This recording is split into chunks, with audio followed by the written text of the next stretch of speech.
कुछ खबरें खेल के मैदान से। पाकिस्तान के फास्ट बॉलर शाहीन आफरीदी, हारिस रऊफ, मोहम्मद रिजवान, हसन अली और शादाब खान भी बिग बैश लीग BBL का हिस्सा बनेंगे। शाहीन आफरीदी, मोहम्मद रिजवान, हारिस रऊफ और शादाब खान प्लेटिनियम कैटेगरी में मुंतखब हुए हैं। शाहीन आफरीदी को ब्रिस्बेन हीट ने मुंतखब किया, जबकि हारिस रऊफ एक बार फिर मेलबर्न स्टार्स की जानिब से खेलेंगे। मोहम्मद रिजवान मेलबर्न रेनिगेड्स की जानिब से खेलेंगे, जबकि पाकिस्तान के शादाब खान को सिडनी थंडर ने टीम का हिस्सा बनाया है।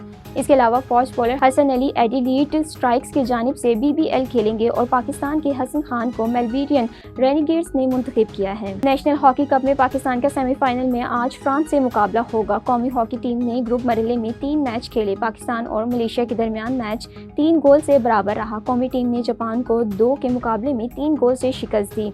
न्यूजीलैंड ने पाकिस्तान को 3 के मुकाबले में 4 गोल से मात दी। पाकिस्तान के खिलाफ T20 सीरीज के बांग्लादेश क्रिकेट बोर्ड की जानिब से आइंदा हफ्ते शेड्यूल का ऐलान किए जाने का इम्कान है। ज़राए के मुताबिक Bangladeshi cricket board PCB Pakistan cricket board को T20 मैचेस का शेड्यूल भिजवा चुका है। मौजूदा शेड्यूल में T20 मैचेस 20, 22 और 24 जुलाई को ढाका में होंगे। इधर पाकिस्तान और वेस्ट इंडीज बोर्ड भी सीरीज के मामले के लिए बातचीत जारी रखेंगे। वेस्ट इंडीज क्रिकेट बोर्ड को वनडे मैचेस को T20 मैचेस में तब्दील करने की PCB ने तजवीज़ दी है।